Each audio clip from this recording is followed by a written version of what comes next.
قبیلہ غامدیہ کی ایک خاتون حضور کے بارگاہ میں حاضر ہوئی اور انہوں نے عرض کی یا رسول اللہ مجھے پاک کر دے. تو نبی پاک علیہ السلام نے موڑ دیا واپس. عرض کی حضور مجھ سے بڑی غلطی ہوئی ہے, میرے پیٹ میں ناجائز بچہ ہے, مجھے پاک کر دے. حضور نے 2 سپاہی نہیں ساتھ بھیجے کہ اس کی نگرانی کرنا کہیں بھاگ نہ جائے. اسے پتا تھا مجھے سنسار کیا جائے گا, مجھ پر حد جاری ہوگی, مجھے مار ڈالا جائے گا اس جرم کی پاداش میں. لیکن 2 سپاہی نہیں حضور نے ساتھ بھیجے. فرمایا جا اگر تیرے پیٹ میں بچہ ہے تو بچہ پیدا ہونے پہ آنا. بچہ پیدا ہونے کے بعد کپڑے میں لپیٹ کے لائی, حضور یہ بچہ ہے مجھے پاک کر دے. میں نے کہا کوئی اسے مار مار کے منوا کے نہیں لایا. نبی پاک علیہ السلام نے لوگوں کا تزکیہ اس طرح کیا ہے کہ ضمیر بیدار کر دی.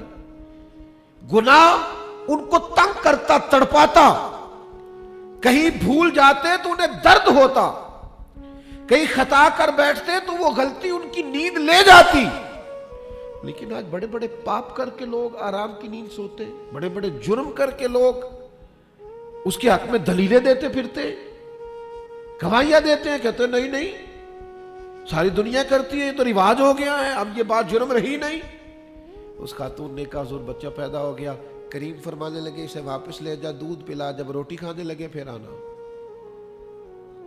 وہ پھر آئی کچھ عرصے کے بعد اور بچے کے ہاتھ میں روٹی کا ٹکڑا تھا اور گویا روئی پڑی, حضور مہربانی کر دے مجھے پاک کر دے. یہ بچہ روٹی کھانے لگا ہے. اللہ کے حبیب نے وہ بچہ ایک صحابی کے سپرد کیا پرورش کے لیے, اور پھر فرمایا کریم محبوب علیہ السلام نے کہ اسے لے جاؤ اور اس کو سزا دو. اسے بھی سزا دی گئی, اس کا بھی انتقال ہو گیا. پر صحابہ فرماتے ہیں پتہ اس کا اعزاز کیا تھا؟ پھر اسے غسل دیا گیا اور جنازہ اس کا مدینے والے محبوب نے پڑھایا. نبی کریم نے جنازہ پڑھایا حضور نے. کیوں؟ اس لیے کہ وہ جو اس کے اندر توبہ کا احساس ہے, وہ جو اس نے ندامت کی ہے کہ میں بھول گئی, مجھے اللہ کے ساتھ اپنا معاملہ درست کرنا ہے, کیا کروں میں, کیسے آپ سے عرض کروں کہ ہم سب کو راضی کرنے کے چکر میں ہیں, سب کو خوش رکھنے کے چکر میں, اور تھک گئے ہیں لوگوں کو خوش کرتے کرتے. لیکن ایک ذرا سی غلطی ہوئی نہیں کہ لوگ تو کہتے ہیں اوہو تو شروع سے ہی ایسا ہے. ایک ذرا سی خطا ہوئی نہیں, ذرا سا کسی کے مفادات کو چوٹ پہنچی نہیں کہ لوگ پھینک دیتے. ہم اپنے اللہ کے ساتھ اپنا معاملہ درست نہیں کرتے. عمر بیت گئی لوگوں کو راضی رکھنے کی کوشش میں, لیکن ہم نے کبھی نہیں سوچا کہ کچھ ایسا کام ہو کہ رب رسول بھی ہم سے راضی ہو جائے. کچھ ہم سے ایسا ہو جائے کہ اللہ رسول, جنگ ہو رہی تھی قادسیہ کے علاقے میں, تو صحابہ فرماتے ایک قیمتی چیز ڈھونڈ رہے تھے اس جنگ میں, مال غنیمت میں سے مل نہیں رہی تھی. تو رات کو سپہ سالار کے خیمے میں ایک نقاب پوش غریب آدمی, نقاب کیا ہوا ہے, وہ اپنی چادر کی اوٹ میں چھپائے وہ قیمتی چیز لے کے آیا اور وہ دے کے کہنے لگا یہ مجھے ملی تھی رکھ لیں. تو لوگوں نے پوچھا کہ تیرے حالات کیا ہے؟ کہنے لگا میں چند دن کا کھانا دے آیا تھا, اس سے زیادہ میرے گھر میں راشن نہیں ہے. تو انہوں نے کہا پھر تو نے اتنی بڑی نیکی کی, اتنی قیمتی چیز تیرے ہتھے چڑھی اور تو نے واپس کر دی. وہ کہنے لگا بس ٹھیک. تو کہا یار تو اتنا امانت دار آدمی ہے, اتنا بڑا تو دیانت دار ہے, تو نام ہی بتا دے. کہنے لگا تمہیں خوش کرنے کو دیانت داری نہیں دکھائی, اللہ رسول کے لیے کام کیا ہے, اور جس رب رسول کے لیے کیا ہے وہ میرا قبیلہ بھی جانتے ہیں, میرا باپ بھی جانتے ہیں, اور میرا نام بھی جانتے ہیں. اس کے پیچھے مقصد اللہ کو راضی کرنا, اللہ کو راضی کرنا. اپنا معاملہ اپنے رب کے ساتھ ٹھیک کرو گے تو احسن تقویم رہو گے, ورنہ اسفل سافلین ہو جاؤ گے. اپنے اندر وہ تڑپ پیدا کرے, اپنے اندر وہ طلب پیدا کرے کہ یہ مجھ سے خطا ہو گئی ہے, مجھے اس کی معافی لینی, مجھے اللہ کے حضور. دیکھیے نا, ہم اولیاء اللہ کی کرامتیں سنا سنا کے تو اس پر تو بڑے خوش ہوتے ہیں اور بات بھی بڑی خیر کی ہے, لیکن بڑی معروف بات ہے نا کہ حضرت غوث اعظم رضی اللہ تعالیٰ عنہ کے والد نے کسی کا ایک سیب کھا لیا تھا اور پھر اس کا مالک تلاش کیا اور پھر گھر جا کے معافی مانگی، اور انہوں نے کہا میں اس شرط پہ معاف کروں گا کہ میری بیٹی سے آپ کو نکاح کرنا۔ تو چونکہ اللہ کے ساتھ اپنا معاملہ درست تھا، کرنا تھا، تو فرمانے لگے میں یہ شرط بھی ماننے کو تیار ہوں۔ وہ تو بعد میں پتا چلا کہ اس نیکی کے عوض اللہ نے جو مجھے اہلیہ دی ہے وہ کل کو عبد القادر جیلانی کی ماں بننے والی ہے۔ تو بھائی یاد رکھیے گا کہ اپنے معاملات کو دیکھیں اللہ رسول کے ساتھ۔ میں آپ سے عرض کروں، رب جب زندگی میں آسانیاں پیدا کرتا ہے نا، پھر کوئی دشواری نہیں رہتی، اور اگر کریم رب کو منظور نہ ہو تو ساری دنیا بھی ساتھ چلے تو انسان کے لیے آسانیاں ہو سکتی۔ تو پھر کرنے کا کام یہ ہے کہ اللہ کو راضی کرو، اللہ کو راضی کرو، اللہ کو راضی کرو۔ کچھ ایسے اعمال زندگی میں جمع کرو، کچھ اپنی اس طرح کی معافی اپنے رب سے مانگو کہ اللہ کو راضی کیا جائے۔ بڑا وقت گزر گیا مخلوق کو راضی کرنے میں اور لوگوں کے سامنے اپنے آپ کو کلیئر کرنے میں۔ کون ہی لوگ ہوتے کلیئر؟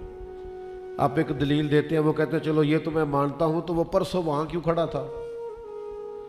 تو پھر وہ 5 سال پہلے جو بات کی تھی وہ بھائی وہ گزر گیا معاملہ، اب تو چھوڑ دے اس بات کو، اپنا رشتہ اپنے رب سے مستحکم کرے۔ اور جب یہ مستحکم ہو گیا تو اِلَّا الَّذِينَ آمَنُوا وَعَمِلُوا الصَّالِحَاتِ فَلَهُمْ أَجْرٌ غَيْرُ مَمْنُونٍ۔ فرمایا جو ایمان لانے کے بعد نیک عمل کریں گے نا، پھر انہیں وہ والا اجر ملے گا جو کبھی ختم ہی نہیں ہوگا، پھر تمہیں وہ دوں گا جو کبھی ختم جو عزت رب دیتا ہے وہ ختم نہیں ہوتی، جو رزق رب دیتا ہے وہ ختم، جو صحت اللہ دیتا ہے وہ کبھی زوال پذیر نہیں ہوتی، جو نام رب دیتا ہے اس نام کو کبھی زوال نہیں آتا، جو فیصلے خدائی ہوتے ہیں ان فیصلوں میں پھر انسان کو ہمیشہ عروج ہی عروج ملتا۔ فرمایا ایمان لانے کے بعد نیک عمل کرنا، فَلَهُمْ أَجْرٌ غَيْرُ مَمْنُونٍ، پھر تمہیں وہ اجر ملے گا جو کبھی ختم ہی نہیں ہوگا، تمہیں ہمیشہ کا اجر دیا جائے۔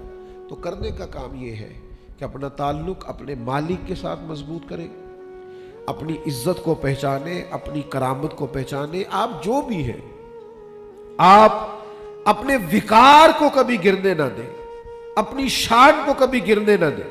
وہ علامہ ابو نور صاحب رحمۃ اللہ علیہ نے لکھا ہے کہ دلی جامع مسجد کے باہر ایک فقیر خیرات مانگا کرتا تھا، تو مسجد چونکہ فن تعمیر کا بڑا شاہکار ہے، تو ایک انگریز کہیں سے آیا سیر کرنے کو، تو اس نے کوئی 1-2 روپے دینے چاہے اس فقیر کو، تو اس کا بٹوا گر گیا،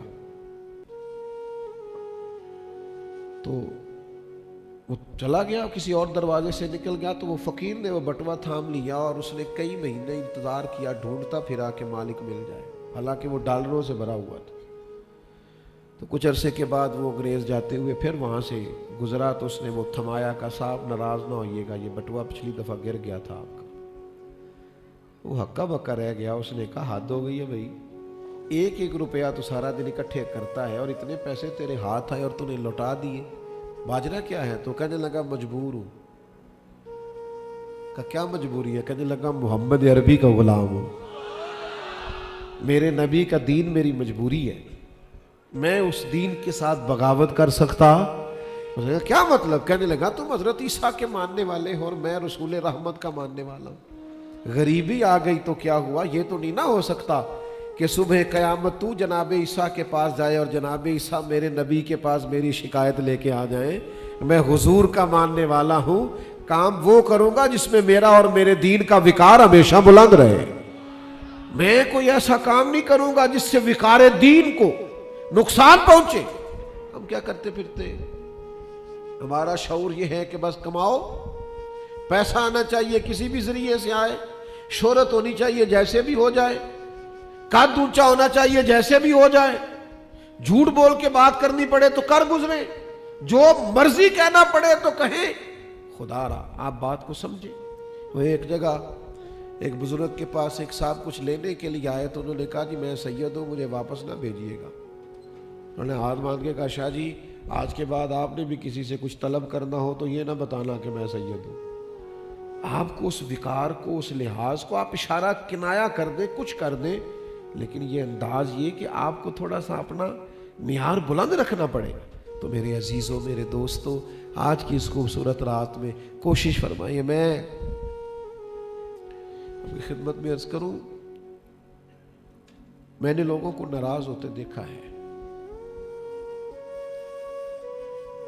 لوگوں کا سوچ کا اپنا اپنا زاویہ ہے۔ بہت سارے لوگ ایسے ہوتے ہیں جو آپ کا عذر بھی قبول کرنے کو تیار نہیں ہوتے، آپ کی دلیل بھی ماننے کو تیار۔ جب وہ پیچھے ہٹنے کا یا ناراض ہونے کا ارادہ کر لیتے ہیں تو پھر وہ کسی چیز کو بھی قبول کرنے کو تیار۔ اور پھر میں نے لوگوں کو مناتے بھی دیکھا ہے۔ بیسیوں لوگوں کو لے کے لوگوں کے دروازوں پہ جاتے ہیں اور وہ کہتا ہے جی ٹھیک ہے آپ آ گئے، مجھے قدر ہے، میں معاف کر دیتا ہوں، لیکن اگر آپ مجھ سے یہ توقع کریں کہ میں اسی طرح کے تعلقات اس کے ساتھ رکھوں جیسے پہلے تھے تو یہ نہیں ہو سکتا۔ میں نے لوگوں کو لوگوں کے لیے روتے دیکھا ہے، لوگوں کو لوگوں سے سفارشیں کراتے دیکھا ہے، لیکن جو بگڑ گئے وہ دوبارہ کبھی آ کے راضی نہیں ہوئے۔ لیکن ایک رب ہے، میرے کریم محبوب فرماتے ان العبد اذا اعترف، جب بندہ اعتراف گناہ کر کے اللہ کی بارگاہ میں حاضر ہوتا ہے، ثم تاب، اور پھر وہ توبہ کرتا ہے، تاب اللہ علیہ، اللہ فوراً ہی اس کی توبہ کو قبول فرما لیتا ہے۔ اللہ اپنے بندے سے جلدی راضی ہو جاتا ہے۔ صرف حضور نے فرمایا ندامت ہی توبہ ہے، تم نادم ہو جانا اس کے حضور، وہ تمہاری توبہ کو قبول کر لے گا۔ میرے بھائیوں، اپنا معاملہ اپنے رب رسول کے ساتھ بہتر کریں، اپنے باطن پر نگاہ کریں۔ ہم نہ لوگوں کے سامنے کمزور پڑ گئے ہیں، لوگوں نے سمجھ لیا ہے کہ شاید لوگوں کے بغیر ہمارا گزارا نہیں ہوتا۔ جس کو اندازہ ہو جاتا ہے فلاں کو میری ضرورت ہے، وہ پھر اس کے لیے بڑی بڑی تکلیفوں کا بعضوں کا سبب بنتا ہے۔ اپنے آپ کو رب رسول کی بارگاہ کا محتاج بناؤ، اپنا تعلق اللہ رسول سے مضبوط کرو۔ یہ جتنی خانقاہیں ہوتی ہیں، آستانے ہوتے ہیں، یہ بندوں کو اللہ سے جوڑتے ہیں۔ اگر کسی نے اپنے آپ سے کسی کو جوڑا تو اس نے بڑا ظلم کیا۔ شیخ بیعت تو اپنی کرتا ہے اور وہ توبہ کرا کے اسے بھیجتا اللہ رسول کی بارگاہ میں۔ میرے عزیزوں، اپنے معاملات کو درست کریں۔ چند ایک باتیں جو میں بڑی ضروری سمجھتا ہوں وہ میں نے آپ کی خدمت میں عرض کرنی ہے۔ حالات بڑے فتنوں کا شکار ہو رہے ہیں، بھانت بھانت کی بولیاں، بھانت بھانت کی باتیں آج ماحول میں پیدا ہو رہی۔ سب سے بڑا مسئلہ ہے عقائد کا، کہیں قادیانیت کا فتنہ ہے، کہیں انکار حدیث کا فتنہ ہے، کہیں نبی پاک علیہ السلام کی عظمتوں کے بارے میں لوگ کمزور باتیں کر رہے ہیں، کہیں اولیاء اور صوفیاء کی باقاعدہ بغض اور دشمنی پر اترے ہوئے ہیں، اور بعض لوگ ایسے ہیں جو صحابہ کا نام لیتے ہیں پر اہل بیت کے بارے میں ان کے جملوں میں ضعف اور کمزوری پائی جاتی ہے، اور کچھ اہل بیت کا نام لے کے معاذ اللہ ضروری جانتے صحابہ کے بارے میں کمزور بات کرنا۔ داتا علی حجویری رحمت اللہ علیہ کو 1000 سال ہونے کو ہے، ان کی کشف المحجوب سے لے کر آج سے 100 سوا 100 سال پہلے اعلیٰ حضرت بریلوی کے فتاوی رضویہ تک ہر بزرگ کی کتاب کھولو گے تو عقیدہ وہی ملے گا جو اہل سنت و جماعت کا عقیدہ ہے۔ مجھے انشراح صدر حاصل ہے، انشراح صدر۔ میں نے کبھی وجد میں وہ جملہ کہا تھا، ناز سے کہہ دیا تھا بس میں نے، اور کہہ کر میں آج تک قائم ہوں کہ اللہ میری نسل میں صرف وہ بچہ پیدا کرنا جو یا رسول اللہ کہنے والا ہے۔ عقائد میں کبھی کمزوری نہ دکھائیں۔ حضرت صدیق اکبر سے لے کر سیدنا امیر معاویہ تک ہر صحابی کے بارے میں اپنے دل کو مضبوط رکھیں، اور ان بحثوں میں بالکل نہیں پڑنا۔ جو ادھر لے جانے لگے اسے چور سمجھنا، چور اسے کہنا تو چوری کرنا چاہتا ہے پر ہم تجھے چوری کرنے نہیں دیں گے۔ اور یہ بھی یاد رکھنا، ہم تو اپنے استادوں کے بچوں کے آنے پر بھی اٹھ کے کھڑے ہو جاتے ہیں۔ میرے مرشد کے بچے ان کے پوتے مجھے ایک جگہ نظر آ گئے تو میں اللہ کی قسم اٹھا کے کہتا ہوں میرا دل کرتا تھا یہ پگڑی کھول کے ان کے پیروں میں بچھا دوں. یہ میرے مرشد کی اولاد ہے. جب میں اپنے استاد اور پیر کے بچوں کے سامنے اپنے سر کی عزت بچھانے کو تیار ہوں تو بتاؤ پھر محمد عربی کی اولاد کا کتنا احترام کرنا پڑے گا. پھر رسول اللہ کی اولاد کا ہے. تیری نسل پاک میں ہے بچہ بچہ نور کا. تو ہے نے نور تیرا سب گھرانہ نور کا. خبردار جس نے کہا سید ہے اور صحیح العقیدہ سید ہے بس اس کے سامنے نظر جھکا دینا. اس لیے کہ اصلاں نال جے نیکی کریے اور نسلاں تاک نہیں بھول دے. حضرت عمر نے امام حسن سے کہا تھا میرے سر پر جو عزت کے بال ہیں یہ میرے ذاتی نہیں ہیں, یہ آپ کے نانا کے اگائے ہوئے ہیں. لہذا اولاد رسول کا احترام کبھی کم نہ کرنا اور خبردار اس بحث میں کبھی نہ الجھنا. ہمارا کام احترام کرنا ہے, ہمارا کام ادب کرنا ہے, ہمارا کام ہے. ایک نقیب اسٹیج پہ شعر پڑھ رہا تھا تو بار بار فاطمہ فاطمہ. چلے خطابت میں کبھی ہم سے بھی ایسے جملے بات کرتے ہو جاتے ہیں. تو میں نے ان سے بعد میں کہا کہ وہ جو آپ کی تکرار تھی نا اس میں کچھ جگہ مجھے لفظوں کی مضبوطی نظر نہیں آئی. اے پائے نظر ہوش میں آ یہ کوہ نبی ہے, آنکھوں سے بھی چلنا یہاں بے ادبی ہے. تھوڑا خیال, تھوڑا احترام.